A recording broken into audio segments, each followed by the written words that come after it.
Good afternoon, everybody. I'm Rick Donlin. I think this is my 30th CCHF conference, and I'm happy to be here. CCHFx is sort of taken from the TED Talks. We're going to have a series of 5 different speakers here for the next hour and a half. Each of them are going to speak for only a short time, between 10 and 15 minutes. And we're addressing special populations. We're going to hear from content experts in caring for people who are struggling with homelessness, with addiction, people who are trafficked. So we're going to start off with a husband-wife team whose sessions here at CCHF have been wildly popular. Greg and Beth Delaney are going to come up, and they're going to begin our process by talking to us about some issues around addiction. Ready? Yeah, go right ahead. Yeah. Thanks for being here. Here's our story. Go ahead. I think we should resuscitate him at least once. As a palliative care nurse, I'd had those resuscitation discussions thousands of times in this very ICU, but I never dreamed it would be about my husband and our family. A lot entered my mind at that moment as my friend Tom, ICU physician, was talking to me. I had prepared for this, but what about my kids? His family, his mother, his dad, they didn't really know how sick he was. That denial thing, right? But here's what I did know. I was tired. I was tired of addiction, tired of the lies, tired of the starts and stops, tired of the broken promises. What? The lost house, the bankruptcy, retirement pirated unfairly. And let me tell you, it just scratches the surface. This wasn't my illness, but in a flash, all of the consequences became so real in this moment. Was this really Greg's end? I've been down this road with my dad.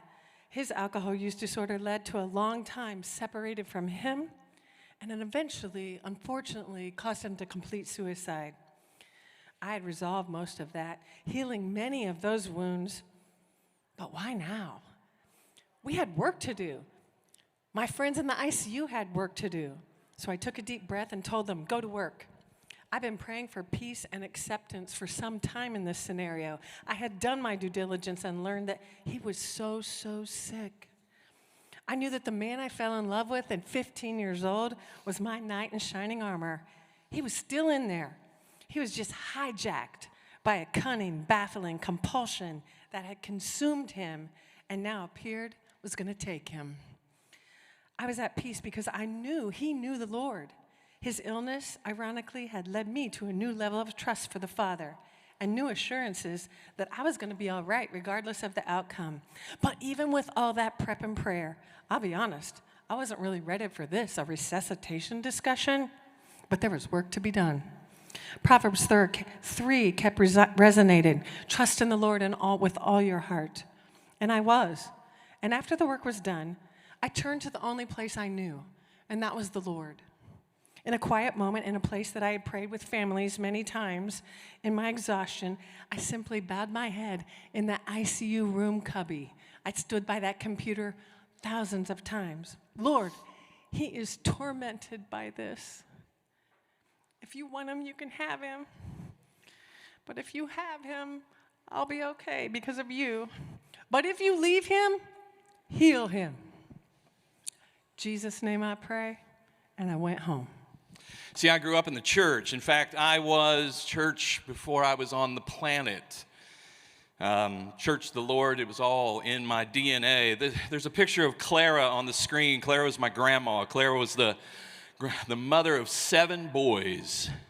Clara ruled the roost, multi-generationally ruled the roost. And just to give you a little insight into the toughness of my grandmother, when my Uncle Glenn was a toddler, she was pregnant. And like they say, the time had come for her to deliver, and they lived out in the country. And so Clara sent my grandpa, Robert, to get the midwife. But before he could return, nature was taking its course. So Clara grabbed my Uncle Glenn, took his gown, lifted the bedpost, put his gown on the bedpost so he was immobilized, and then gave birth to my uncles. Uncles, plural. Lester Earl and Chester Merle. Clara was no joke, but church was a priority for Clara. Sunday morning, Sunday night, Sunday supper at her house. My parents were song evangelists, my dad an elder, my mom the piano player. I grew up with an expectation, and I use that word intentionally, an expectation to serve God and follow in the footsteps of my parents, singing and serving. For in high school, I was the goody two-shoes kid, and it was there that I met Beth. And we dated all through high school and college, and then we were married, and it was seemingly that we were on our way. She a nurse, me in business. We enjoyed so much success in life and church and work and the kids. But then I lost my job. Arrogance and cockiness were the culprit. I came home from that firing and went down to commiserate with a friend, a good friend, a friend named Greg, ironically. And Greg and I had been buddies throughout school, and now we lived on the same block. And I was licking my wounds a little from the firing, and he said, "You know, I got just the thing for that." And we went to the honk and holler drive-through, got 2 40-ounce Busch Lights, and came back and drank them in the driveway. It wasn't the first time that I had experimented with alcohol, but it wasn't part of my life. My parents didn't drink. Clara would have never approved. My church family would have been surprised to see it. And Beth had had enough of it as a kid. But this time something was different. It helped. I didn't feel so sad. It relieved the pain. It soothed. And I didn't realize then, but do now, that that was the day that alcohol entered my life in a way I didn't expect. It was subtle at first. I got a new job. I was successful. The stress of that success led me to drinking after work to settle my nerves. The success of my career started to put me in rooms and situations where drinking was just part of the gig. I had to order the right cocktail. Had to be proficient with wine. Now, the money was flowing. The party came with it. I felt more social. I felt more normal, more accepted, more affirmed, less goody two-shoes. Something later that I would find out was my true kryptonite. Yet all through that time, there was Clara's voice. There were thousands of church services and revivals, but then there was the guilt. I liked the other life better, way better. And it started to lead a double life. There was a slippery slope, a slope that I would eventually fall off, as you've heard. So I've spent the better part of my life of a career as an oncology nurse. I was advancing in education and responsibility. I was a mom, and on the outside, everything looked great. But at home, I could tell things were changing. There was lying. There were late nights. He was gone a lot. He was aloof. His priorities were changing, but the money was coming in. We had a big house, new cars, all the stuff. But little did I know, it was about to come crashing down. The first DUI, oh yeah, he had to go to class for that one. Then he lost a great job. Pretty soon, savings drained. Why? Oh yeah, that's right, strip clubs. Strip clubs, that one still stings a bit.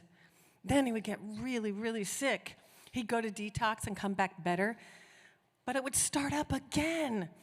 Trips to the hospital, jobs coming and going, friends deserting, more money gone, friends say, "Leave, Beth." Kids in danger, moments of complete and utter embarrassment as he would get sick in public. But in all of it, I continued to pray. Lord was doing a work in me each and every day, showing me he was listening, making himself real. He was speaking to me, and that's another story for another day. Not him, though. He's going to church drunk. He knew he was failing. Our marriage was failing. The money was running out. Bankruptcy came. We had to move. Oh, yeah, and with his parents.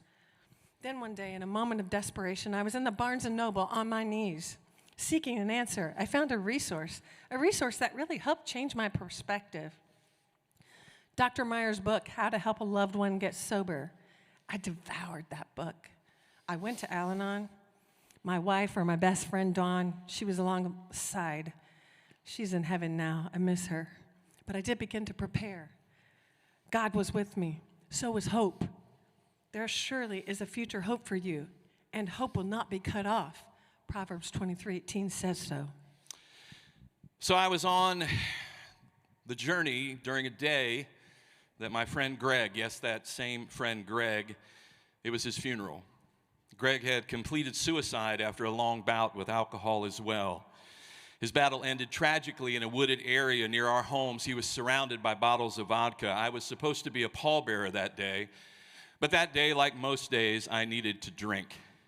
There was no choice. It was drink or die. That was real.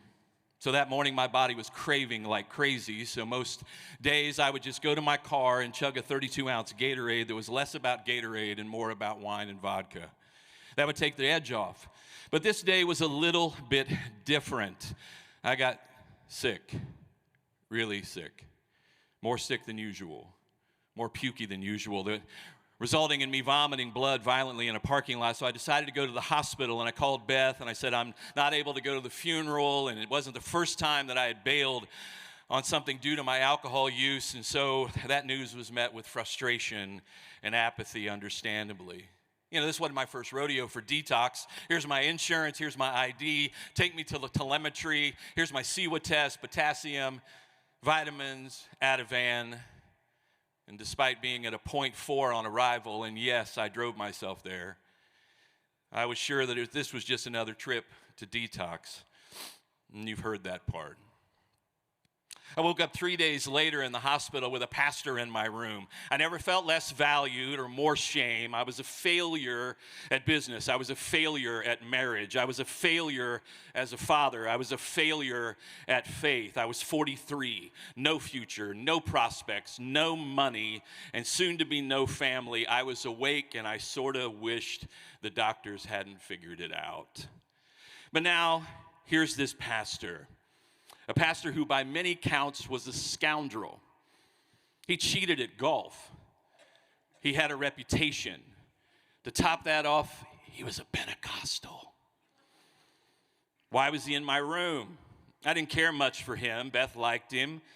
But what he said, what he did, would change my life and change my call forever. As a faith leader, he came alongside me at the right moment with the right message in obedience to the call that he had on his life to open a door of opportunity that I didn't deserve or expect. And he said he had a vision that I was going to be his recovery pastor. He had a group. I thought he was nuts. But that hopeful intersection changed everything. We like to say hope changes everything. What I observed from there was remarkable. He started to follow through, albeit with some stringent boundaries. And maybe I had a blood screen standing order at the Compunet Clinical Lab that on my order he would have to go get his blood drawn, maybe. But this was an answer to prayer. And that was 15 years ago. Hope changes everything. And, 2 pages. Today, life is different. That little group grew to over 100. Countless stories of freedom and recovery have emerged. The work continues, embracing its roots founded in Galatians 5. It is absolutely clear that God has called you to a free life. Just make sure you don't use this freedom as an excuse to do whatever you want to do and destroy your freedom. Rather, use your freedom to serve one another in love, and that's how freedom grows. That little group inspired a nonprofit to help folks get the resources they need. As Greg got healthier and my career began to morph and flourish, I continued to prepare not only inside of oncology and hospice and palliative care, but learning about wellness, education, and research. A stop along the way at Cedarville University as a professor, which now that university partners with us in the community, educating students, equipping their students with life-saving naloxone. That amazing staff in the School of Nursing and Pharmacy help with prevention efforts in Ohio in a program called Good Life. Who knew I was going to learn about social emotional learning, an advocate, be a researcher in recovery? God did.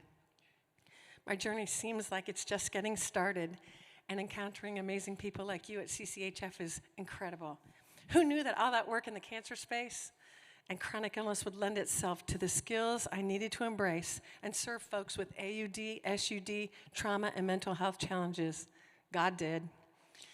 Psalm 139:2 says, "You know when I sit down and when I rise up, you would discern my thoughts from afar." And today, with God's help, we're able to serve in that recovery space, help women and families. Yeah, today looks different. Today looks very different. And I'm reminded of this passage from 2 Corinthians. It says, though we experience every kind of pressure, we're not crushed. At times we don't know what to do, but quitting is not an option. We may be knocked down, but not out. Zig Ziglar makes this statement. He says, make failure your teacher, not your undertaker, and I have learned that for sure. This last slide kind of shows all the wonderful blessings that Dr. Delaney and I have been afforded by Almighty God.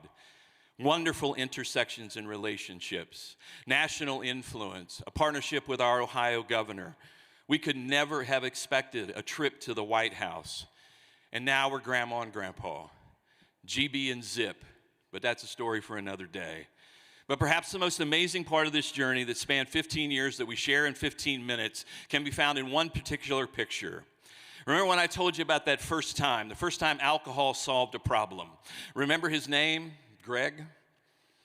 Well, in that little picture there in the middle, that's of my daughter Samantha's wedding. Her husband is Alex. His daddy was Greg. Alex is now my son. Hollywood would reject that for being too far-fetched, but not God, for it's just the beginning. So I leave you with this. Now to God, who can do so many awe-inspiring, immeasurable things, things greater than we could ever ask or imagine, through the power at work in us. To him be all the glory in the church and in Jesus the Anointed from this generation to the next forever and ever. Amen. Friends, hope changes everything. Thank you.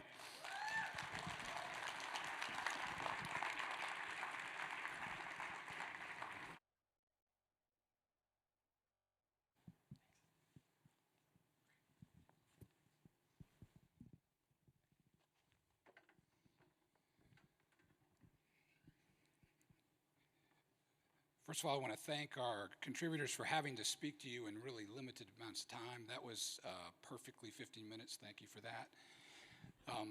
Everyone who's speaking here is also going to be available to you at breakout sessions, so you can look into the Hoover app and find out when you can attend those meetings. Our next speaker is Dr. Tracy Frame. She's a pharmacist, a PharmD, who spent time at Stanford University. She's an associate professor of medicine at the new Frist College of Medicine. Belmont University is opening in Nashville, Tennessee, and she's going to speak to us about her work with women. Thank you so much. And thank you all for your talk, the Delaney's. It was wonderful. So I'm going to talk a little bit. Let me see if I can get the first slide to pop up. Oh, there it is. About the intersection of the personal and professional space. So growing up as a little girl, my dad owned a pharmacy.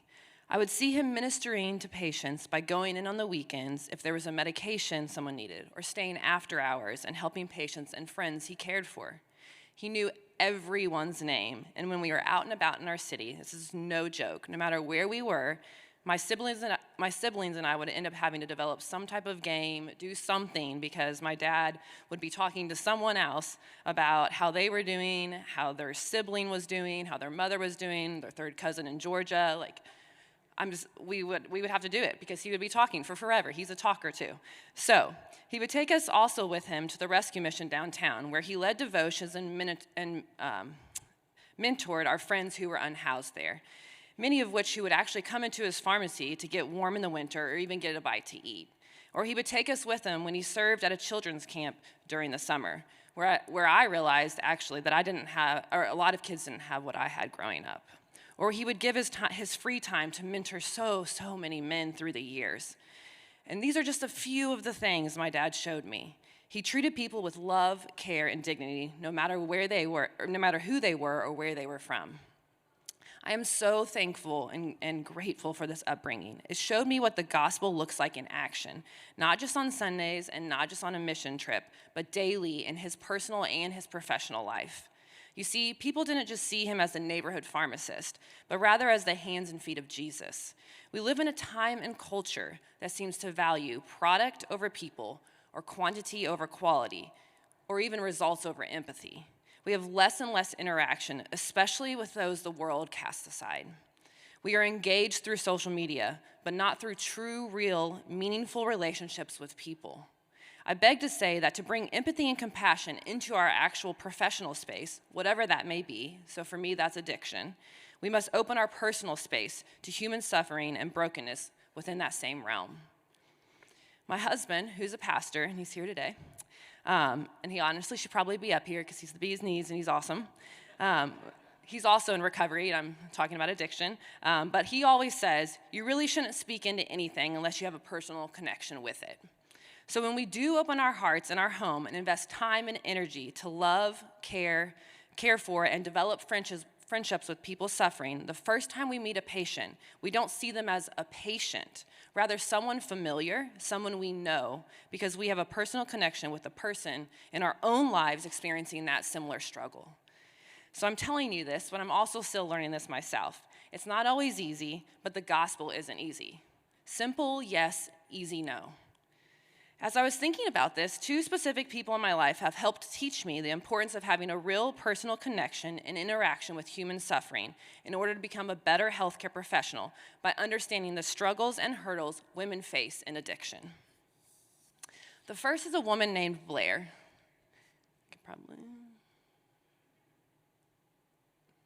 There's Blair. So Blair was my childhood best friend. As we moved into teen years and adulthood, she slowly disappeared into a life of addiction. We were able to reconnect a few years back when we both learned we were in Nashville. Since that time, she has been in and out of recovery. She has lived with us and our daughters during periods of recovery. She has detoxed in our home a couple of times and has gone to the addiction treatment center I work at twice. This is in addition to the other 13 times, I asked her yesterday, 13 times she has gone to treatment. Throughout this time, I have watched her struggle through so many things we all take for granted. It's not easy when you are homeless and have lost everything, including any type of support, whether that's family, friends, anything, and then you have to enter a treatment center. And then when you get out of that treatment center, you somehow have to pay $200 a week for rent at a sober living facility with no job. And then when you don't have a driver's license and have to ride the bus, which takes an extra 2 to 4 hours a day, or somehow pay for an Uber with a credit card you don't even have yet. Or when you have to work an hourly job, but also have to figure out how to get to and actually show up for your appointments that take a couple of hours with the requirements to get the medications you need to help treat your addiction. Or when you have to deal with the stigma of healthcare professionals not believing you, that you didn't use meth and you only took Sudafed, and accuse you of track marks on your arm when they were truly from months ago. I actually read this to Blair yesterday, and I said, man, that really pissed me off when that happened, and she said, I know it did. And when the new pharmacy you have to go to because it is closer to where you live refuses to fill your medication because you had to move sober living homes due to misunderstandings or even harsh punishments. Or this happened a couple days as well. But when you have changed your phone number and email so many times, you have to actually FaceTime the IRS and prove to them you are actually who you say you are and tell them you are in active addiction and paranoid, so change passwords all the time and have no idea how to access your information just to do your taxes. I could go on and on about the struggles I have seen Blair face, and there have been moments I lie in bed and wonder if I'm making any difference in helping her at all. During her throes of active addiction, I wondered how I could continue to have love and compassion for her when she is treating me unkindly and is just very hard to love sometimes. And it is at those moments I always try and remember what Christ has done for me. As in Romans 5:8 it says, that while we were still sinners, Christ died for us. So the second person I want to talk about is Robin. So my husband and I have been raising her youngest daughter since she was born at 2 days old because Robin went into prison at 3 months pregnant to serve what was supposed to be a 3-year sentence. We committed to love both her and her sweet baby. I'm gonna put, this is sweet baby. We took her daughter to see her in prison almost every other week. We are dedicated to them both and prayerful that one day reunification will be possible for them. Daily, though, I have to push back against a world that stigmatizes single mothers, especially those battling addiction. A world that is constantly trying to convince me this baby is better off with my husband and I than with her sweet mama, Robin. A world that sees her as a mom who doesn't care about her baby because she clearly can't get her act together. A world that truly doesn't see her or all the trauma. And I share this with her permission and Blair's permission. But of a woman who was taken at 2 weeks old from her mom due to her biological mom using drugs, who was then thrown into a foster care system that did not take care of her well and actually abused her through her stories of what I've heard, who finally felt loved and cared for by an aunt and uncle, or a great aunt and uncle, that stepped up to help care for her, only to have them die when she was just 18 and then 19 years old. Who fell in love with men who took advantage of her, so much so that it actually landed her in prison with a sentence for drug trafficking charges when she was 17 years old. I want both Blair and Robin to be healthy and whole. Is it difficult? That's an understatement. Do I want to give up? Probably once a day. Is it frustrating? Never, but my kids aren't either. You see, these relationships allow me to walk into work daily and see my patients differently than most. I see my patients as my Blair or my Robin. Oops, sorry. Oh my gosh. That is the power of learning the humanness of the broken world through personal connection. The world sees redemption for them as impossible, yet we serve the creator and master of redemption. Maintaining my relationship with Blair, one of my best friends who's lost so much through her addiction, I'm also able to see her as a daughter of the King of Kings, who is absolutely the funniest person I have ever met. She is so giving and so kind, so caring, and she's so beautiful. And she's literally the absolute best ride or die friend. Who is now celebrating 1 year clean on March 26, 2023. Thanks. Who has her relationship back with her son and her parents and is serving as house mom of the sober living home my husband and I own. Who texted me 2 days ago after buying a car that said, "Tracy, I'm so proud of me. I know it's not perfect, but it's a start and has been a real hard struggle this time. I did it all by myself with no help." And for Robin, having formed an intimate personal relationship with a woman I share a daughter with, I'm able to see her as a daughter of the Lord of Lords, who is so also incredibly caring. When she was in prison, she'd be like, "I gave my shoes to this person because they needed a pair of shoes," like just always giving. And she's so kind and so loving and so funny. And she's, oh my gosh, she just has the sweetest spirit. She's beautiful and amazing, both on the inside and out. She got out of prison a couple months ago, early because of good behavior. And we are privileged to be able to come alongside her to love and care for and help her get back on her feet. Again, the women who come into my addiction treatment facility are no longer strangers. Rather, they're my Blair and my Robin, sisters who I love.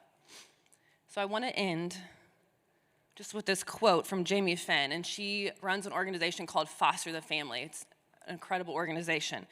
But she writes this quote that I think is so important, but it says, "I could be sitting on the sidelines in blissful ignorance of the brokenness that surrounds me, enjoying the wholeness of a sweet and sheltered life, missing out on the beauty of breaking off pieces of my heart and my life to make another whole." Thanks.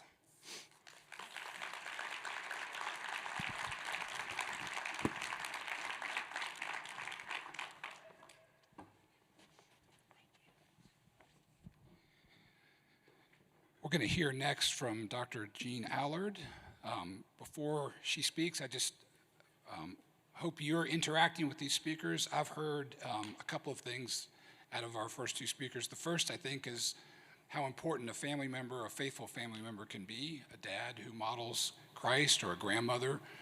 I also heard, especially as I listened to Greg earlier than when we talked before, about the barrier that can happen in the church when there's stigma and when there's judgment and when shame instead of love is operating. So something for us to guard. Family is so very important to all of us and to helping people heal. We're going to now hear from an expert in human trafficking and really a scholar in a new and developing focus in trafficking that relates to families. This is Dr. Jean Allard.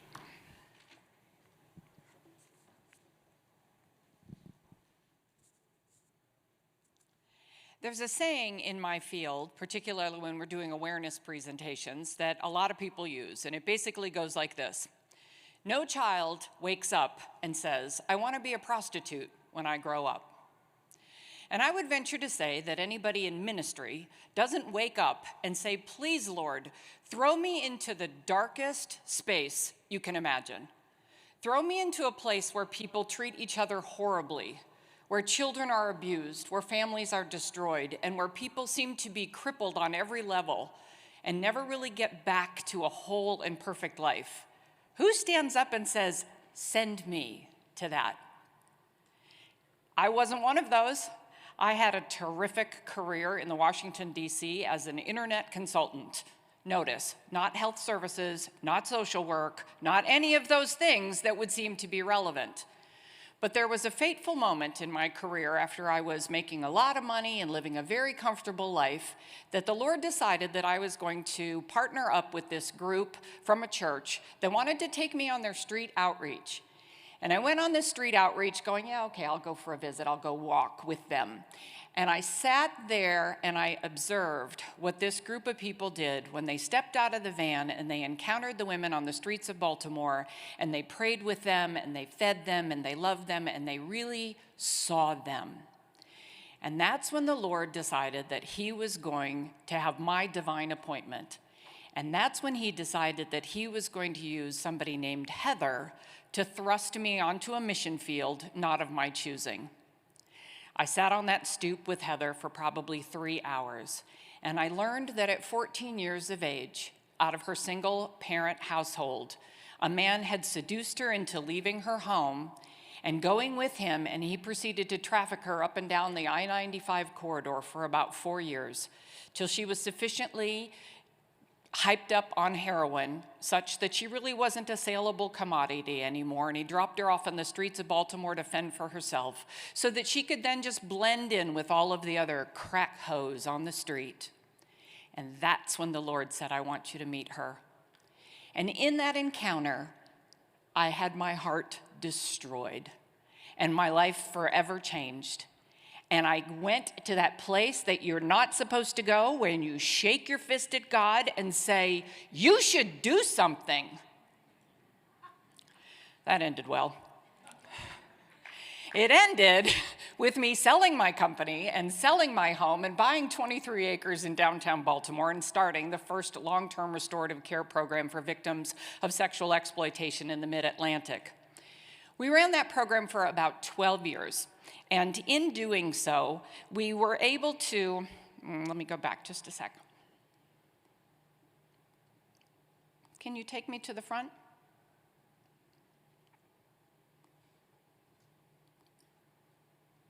Sorry. Well, if you can get me to the second slide, there we go. Thank you so much.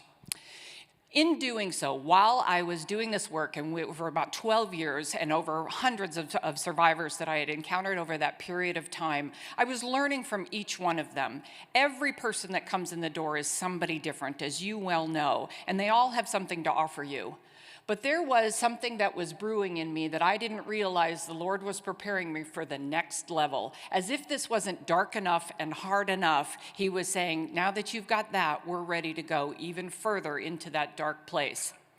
And long about that time, I encountered this particular news story. Now, this came out of Albuquerque, New Mexico, and I'm going to talk about this in my session. But here's a very quick story about a 7-year-old girl who presented in school as a child in need of assistance. She was disheveled, she was dirty, she was intermittently coming to school, and the teacher, who had had proper training, went and prepared for the next time that child would show up. And she got some clean clothes and she ushered that child into the restroom. And when she helped her change into those clothes, she realized that there was blood on the panties of a 10-year-old girl. She asked her about that. What was that?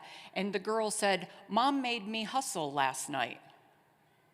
Well, now that's very curious language for a 7-year-old child. And because she was properly trained and because she had gone through the awareness and the professional development, she was able to escalate that to an investigation by law enforcement, which uncovered that her mother and her father had been taking her to a strip club and forcing her to have sex with adult men and women in exchange for drugs and in exchange for money. And the child was then expected to return to school and proceed about her life. Now, in this investigation, what also ensued is not only the apprehension of this girl and the abuse that she had suffered, but through the investigation, they also encountered that this father and this mother had also been trafficking 3 of their other children. So this was a really important story, and it prompted me to say, connect the dots within my head, because I started hearing the stories that I had encountered so differently. And I started to recall how often a familial actor had played in the narrative that I was hearing. That led me to go into a study. Can you just go to the next slide, because that's not working. That led me to go into a study, because you know when you get mad enough that you're like, oh my gosh, I'll just do it myself? Whatever. But there's things that built on this study that I'm going to present to you in the sessions that we have for this conference. One, we already know that 8 out of 10 times a child who is sexually molested will be molested by somebody that they already know. That stranger danger really is statistically more of a fallacy. HHS has to tell us that out of the abuse of a child, 48% of the time, the abuser is the biological mother. My study has to present to you, that was published in 2022, it was the largest study ever done on familial sex trafficking in the United States, that what we're seeing here in America is somewhere between 26 to 47% of child sex trafficking cases in America are at the hands of a family member. This is a subtype of trafficking that we have spent the last 15 years in the anti-trafficking movement saying, over there, over there. And we need to wake up and we need to realize it's right here. Next slide. So I'm going to present the results of this study, and I'm going to offer that on Thursday and Friday, today and tomorrow, but my study is organized along these parameters because I knew I was hovering over this phenomenon. I'm going a lot deeper since then, but the study is about the prevalence, because everybody always wants to know, well, how big is the problem? How big is the problem? As if one wasn't bad enough. But the prevalence we've already established, 26 to 47% at a national level. More work needs to be done to look at this at a state level. I wanted to examine the characteristics. What makes familial trafficking different from commercial sex trafficking of a child? And so in characteristics, we look at the perpetrator relationship, the venues, the motivations, the risk factors that might be present that might help us see something and say something. And then what are the unique challenges when the perpetrator is not the guy with his pants on the ground, is not the guy in the purple jumpsuit, is not the guy that fits any of the stereotype? What do we do when it's mom? That's a whole new ballgame. So that's what this study presents for you. Go on to the next slide. I want to tell you that ever since I embarked on this particular work, I now have been identified as the familial sex trafficking person, which is a dubious honor, but I now have people sending me survivors. And there's a survivor I've been working with for the last year or so. I talk to her every week, and we've become really quite close. And I told her, this was a conversation yesterday, I said, you know, tomorrow I'm speaking before a bunch of Christian medical professionals about the kind of trauma that you have endured. And I'm wondering, what would you like them to know? And she responded to me, she said, oh, they need to know. They need to wake up and they need to see what's actually happening. And then I said, well, would you ever want to speak to a group of medical professionals? And she paused and she said something I'll never forget. She said, I am speaking to them. I'm speaking to them through you. We have to realize that when God so puts that person, that Heather, that Sarah, that Ashley, whomever in your life, he may very well be saying, I need you to be their voice for the voiceless. And it is such a privilege for me to be able to present this study to you in hopes that you will then see the cases that you're encountering and see them in a different way. And you may be like that teacher in Albuquerque who's changed the lives of not just one child, but 4 children in a family that was in distress.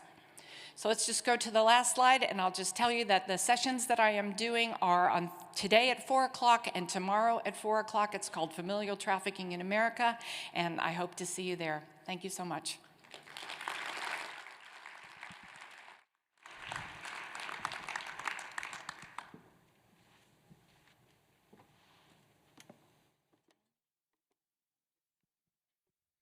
She's bragging that she went 10 minutes and 1 second.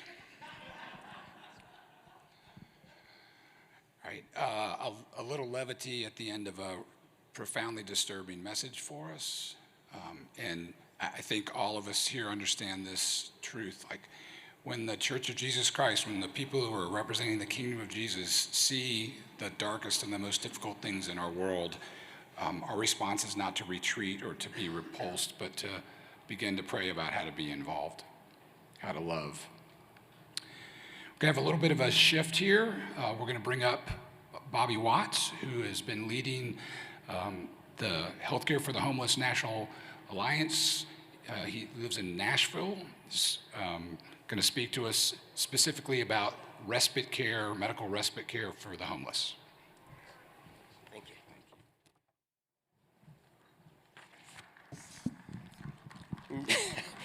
Thank you. Thank you. I am truly, truly honored to be here today, and really am just blown away by the previous speakers. And I think what we've heard in common is the importance of looking under the hood, of not just going by surface appearance, thinking things are okay, or thinking that things are beyond hope. So I'm really privileged to speak to you about medical respite care. It's something I'm passionate about because I've seen it change lives. I have seen how it can restore health and how this is one of the solutions when we are talking about how can we meet the healthcare needs of our homeless neighbors. Now, before I jump into the meat of my message, I want to do two things because one, Steve Noblett told me to do it, and I want to do it now before I forget, and that is to remind you that I will be presenting a workshop on how to meet the health needs of people experiencing homelessness with excellence tomorrow at 1 o'clock. Also, I also want to bring a message. In preparing this talk about medical respite, I went to one of the pioneers, someone that many of you know and love, Dr. Janelle Getches, and she could not be here, but I asked her if there was a message she would like me to convey, and she said yes, and so I would like to convey that message.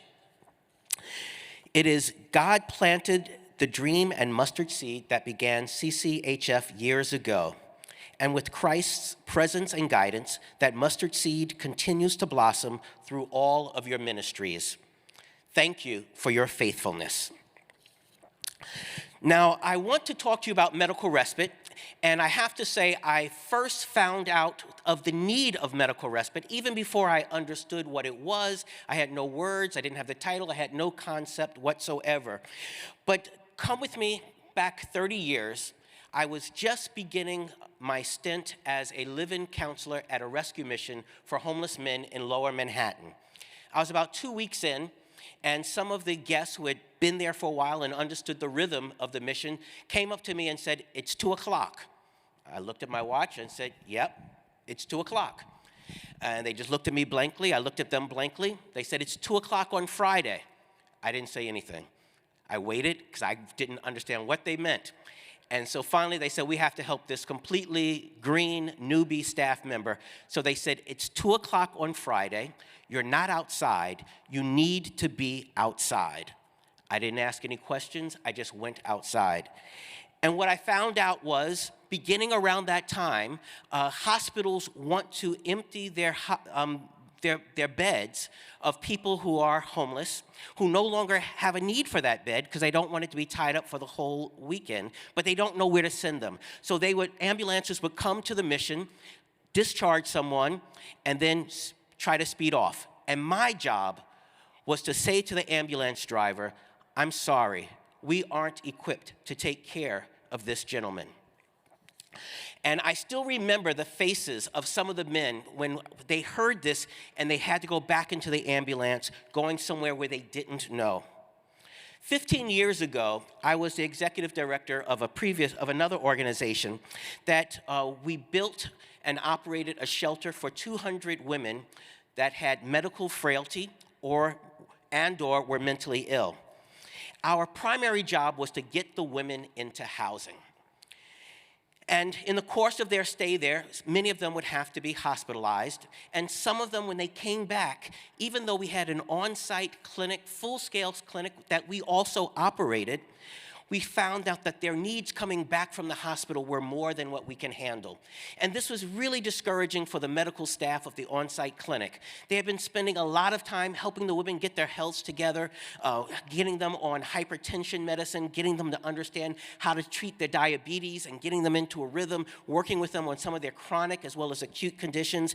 And then when they would have to go back into the hospital over again, it would seem like all of their work was in vain. It was extremely difficult for the shelter staff who were working to get the women into housing, because though they weren't equipped to handle them, they would do the best they could. And it's discouraging in human services when you're trying to help people and you don't have the resources or the tools to help them. In the best case scenario, it meant that all of their work working to get the women into housing would be delayed. And what happened all too often is that their housing plan would get completely shelved as they had to go back into the hospital.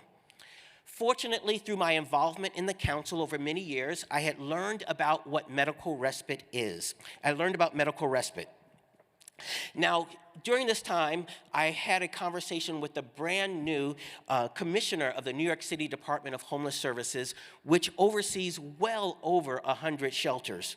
And I told him, I said, when you get situated, take some time, but I just want to let you know that I will be coming to you because I want to talk to you about medical respite.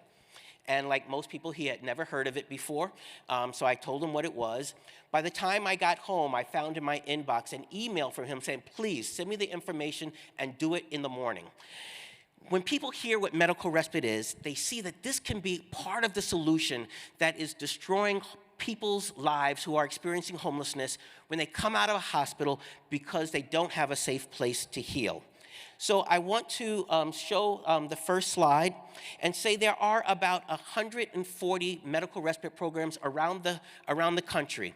And what they have in common is that they are all for people without homes who are discharged from a hospital, but they no longer have a clinical reason to be there. But if they don't have medical respite, they end up going to a shelter, a mission that's not equipped to handle them, their needs, or to a friend's couch, or all too often the streets. They end up back in the emergency room, back admitted in the hospital with much poorer health complications. So it costs the people their health. It's very costly for the healthcare system. So what medical respite does, there are many programs. They're all different from sizes 2 beds to 400 beds in different settings. I just want to show, next slide. Yes, this is, what they have in common though, is they have certain things in common. They all have 24/7 access to a bed, 3 meals a day, transportation to help people get back to their healthcare needs, to their appointments, access to a phone for telehealth, a safe place to store their personal items and their medicines, and a wellness check. It can even be by a clinician, just to make sure that people are doing well. So this is a picture of the very first medical respite program. This is Dr. Janelle Getchis on the right. She started Christ House with her husband, Reverend Alan Getchis, in Washington, D.C., the very first medical respite program about 35 years ago. And you can see it's equipped like a hospital room. That's a hospital bed there. And this is a picture when our Senior Director of Policy, Dr. Barbara DiPietro, and I went to visit Christ House the last summer. Some of them are more homey, as this one in a medical respite program in the state of Washington. What we are finding is that many, especially with the advent of COVID, are setting up medical respite beds in hotel rooms, in motel rooms, using that as a place where they can give people a safe place to heal and get the resources that they need, being connected to services. And it doesn't have to be single room only. It could be double. You can see this one is handicapped accessible, but they had room for up to 4 people at once. This one is really unique, and hopefully I'll say a little bit more about it later, but this is tiny homes in Nashville that were built to handle a medical respite program. That was the whole purpose. Now, one of the reasons I was so thrilled that I was asked to speak here about medical respite is because I believe the faith community should be at the forefront of working on this proven solution that saves lives, that saves the system money, that helps people without homes get their lives back together and their health back together. And one of the reasons I believe that we should be at the forefront is from a very familiar parable that you know well and you may be using as part of your own theology for your health care, and that is the parable of the Good Samaritan. But I hope to bring a new light to it, for at least for some of you. And that is, we see that the person was ill on the side of the road, and we see many aspects of healthcare here, at least healthcare for homeless people. The thing was that the Good Samaritan went to the man. He went to where he was, he met him where he was. And that is really outreach, what many of us do. And then he bound up his wounds. He applied salve, fine wine. He applied oil on it. He bound up his wounds. And that is primary care, what many of us do. Also street medicine, it could be considered. But then he took an extra crucial step. He took the man to a place where he could be housed, where he could have a place to heal and to get rest, to get foods. And the words of the Good Samaritan, he said, give him whatever he needs. I will pay for whatever he needs. This is medical respite. And I want to remind us that the point of this parable of the Good Samaritan, Jesus said, this was to show us what it looks like in action, the greatest commandment, to love God with all of our heart and to love our neighbors as ourselves. Now, it takes a partnership when we create and sustain medical respite programs. And we have found that, that there's a lot of people that are interested. The very first conference I presented at after I took this position with the National Healthcare for the Homeless Council 6 years ago was at the Association of the Gospel Rescue Missions.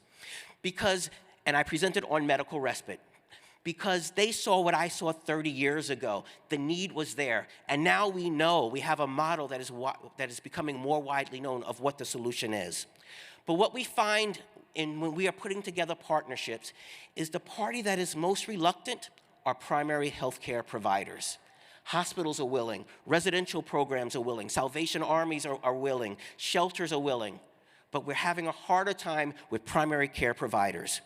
And I believe, especially for faith-based healthcare providers, that should not be the case. Now, I want to just say one of the things why we are seeing medical respite grow so widely. Now, my organization is a secular organization, but I want to tell you what happened when we stepped out in faith. And we created the National Institute for Medical Respite Care. We had an 18-month plan, said we're going to start this institute to advance medical respite because we know it saves lives. We know people are interested, but they don't know how to do it, and we have the experience. We had an 18-month plan. We said we're going to raise money. We're going to figure out what our staffing is. We're going to figure out our publicity plan, and then we're going to launch. And then COVID hit. And we said, we have to start this now, as we were getting calls from all over the country where people saw medical respite could be part of the solution of addressing the health needs of people without homes, but they didn't know how. And one of my board members said, how much do you need to raise before we start? I gave him an ideal figure. I said, that would be great, but we don't need any additional funds to start. We just need to start now, because the need is now. And it has succeeded far beyond our dreams. In 2.5 years, and this was not in our business plan at all, we've attracted $6 million specifically for the purpose of re-granting to medical respite programs. If we could show the previous 2 slides back, the tiny homes. And through a competitive bid process, one of the places that we were able to award funds, $300,000 over 2 years, was to this program. It's set up on the grounds of a church that said, we will give up some of our land on the church property for this organization to create the tiny homes. We did not know it until after the fact that our funding, they told us, was the essential ingredient for them completing the program. So as you consider prayerfully consider how you will serve your neighbors without homes, I hope you will consider whether you should bring your special skills and your faith to the partnership table, maybe even at the head of the table, if helping to establish or maintain medical respite care in your community. And I want to conclude with the words of Dr. Getches again, and with the prayer that as you prayerfully consider and listen, that with Christ's presence and guidance, that the mustard seed will continue to blossom through your ministry. Thank you for your faithfulness. Amen.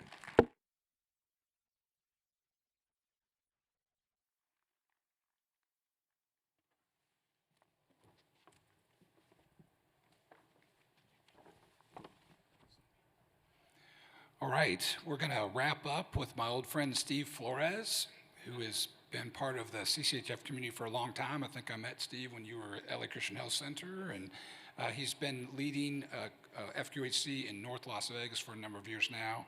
He's going to tell you about their work. Hello, everybody. I'm going to ask you to repeat one thing after me, but I just needed you to repeat it as loud as you can.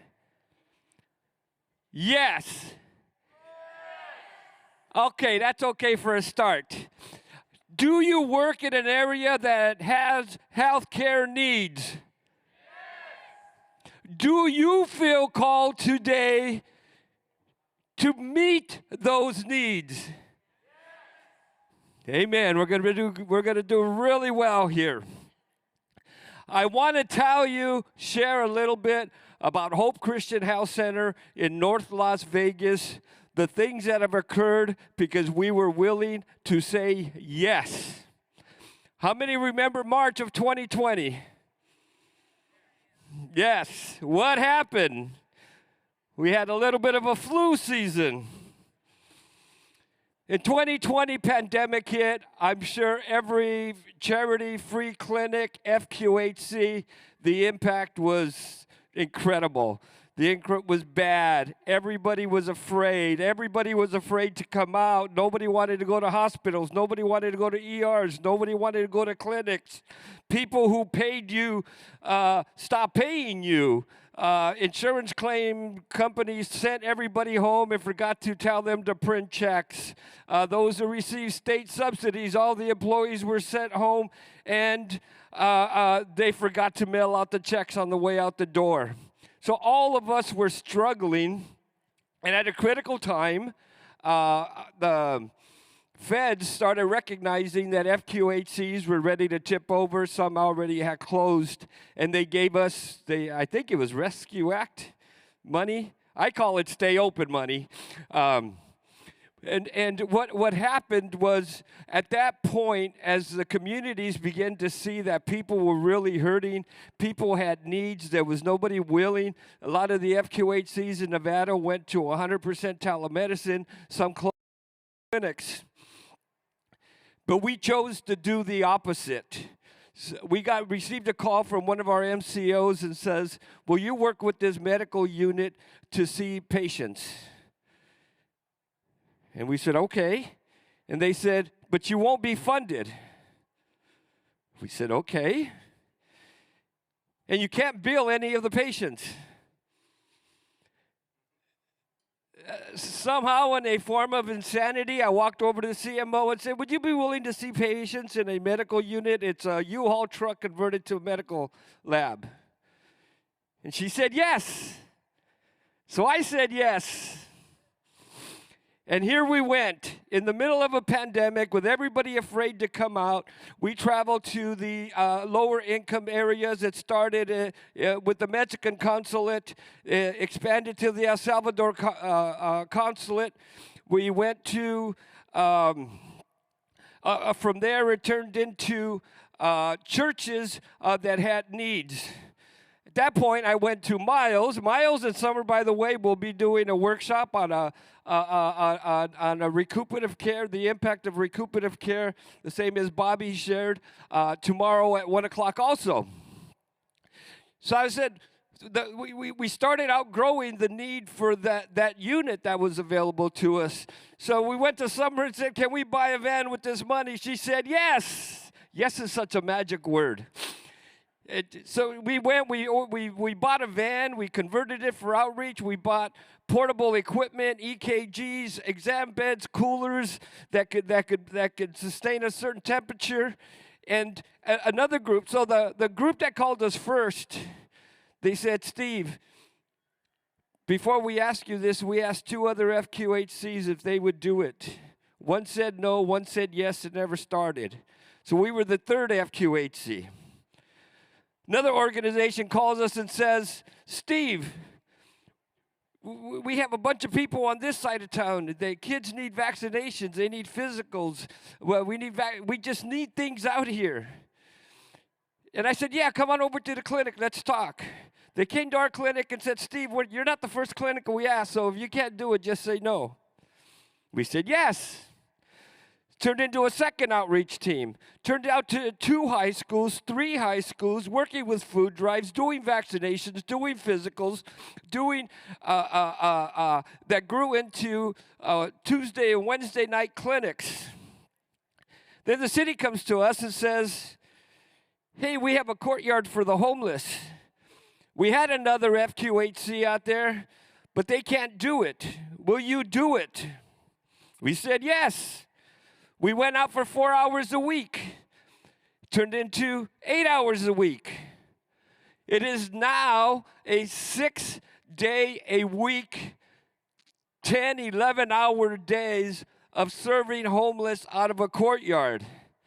City came back to us again after asking other FQHCs if they would do it. Said, we have a recuperative care. Can you run it for us? We said, yes, because everybody knows how to do a recuperative care, 40-bed recuperative care, right? However, Bobby's class that he mentioned earlier, we jumped on that class and had a little bit over a year's training before the contract was actually signed because cities don't go as fast as FQHCs go. The power of yes. So since that pandemic hit, since that first outreach, the communities outside of our area have finally figured out that no matter how many times somebody tells them no, Hope Christian Health Center, because we serve God and God commands us to do, if we can help, that we should help. God commands us to serve the poor. We say yes, and then we do it to glorify God. So all of you today, somebody's going to ask you to do something. We're Christians, right? We have faith, right? We pray, right? So if somebody comes and asks, oh, wait. Do we ask God to use us? Yes. So if somebody asks you to do something and you can help, please don't say, let me pray about it. Please say, yes. And then do it. Because the outcomes for us has been, the first day of our first outreach, we had 28 employees. Today we have 143 with 13 more openings. Because once we say yes, God gets moving for us. God touches everybody else for us. We have opportunities right now to open more clinics. I had a slide of a graph, but I didn't want to show it because I wanted to be humble. Not really. We have a graph that shows us every single year since the pandemic, averaging 300 to 400 more visits per month. When that pandemic hit, we were averaging 450, 500, maybe five, actually not even that, about 400 visits per month, which we thought was pretty doggone good. We are now at 1,400 to 1,500 a month. We went from 1 clinic to 4 clinic sites and a pharmacy so that we can serve the neediest at the neediest time. And we had to be willing to say yes. We had to be willing to say, what does glorifying God through excellent health care mean? Does it mean we do it when it fits our need? Does it mean we do it when we try to make it fit our circumstances? No. Nothing in the Bible says when it gets hard, stop. Nothing. Nothing says when the guitar stops, it says gets moving. Now, from saying yes, we have a 41-bed recuperative care that's been full almost every day for the last 3 months. Hope Christian Health Center and all, a courtyard, a street medicine team that's 6 days a week, a 24/7 recuperative care, another clinic that's now open 6 days a week as well into the night because we said yes. The results, Summer and Miles will share more tomorrow, but let me tell you about the healthcare improvement. 1.5, I got 14 seconds, I think.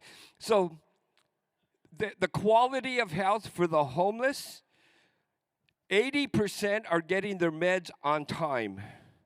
Over 50% are being driven to their specialty referral because they could not go on their own.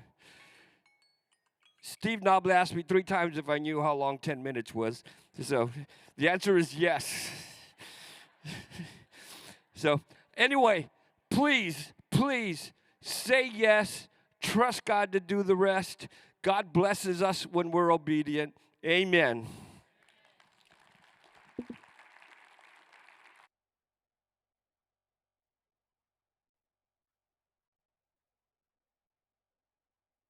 The CCHF community is nothing but Christ believers full of the Holy Spirit who step out in faith.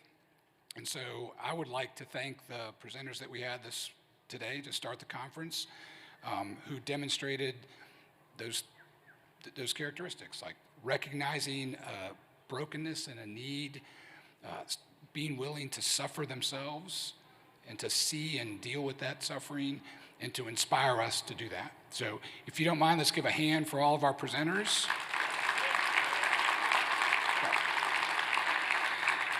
And every one of them was well within time. So we're going to wrap up 23 minutes early. Steve Nobbett was cynical and thought that we would certainly go over, but we didn't. So welcome to the conference. We're glad you're here and enjoy yourselves. Thank you for being part of CCHFx.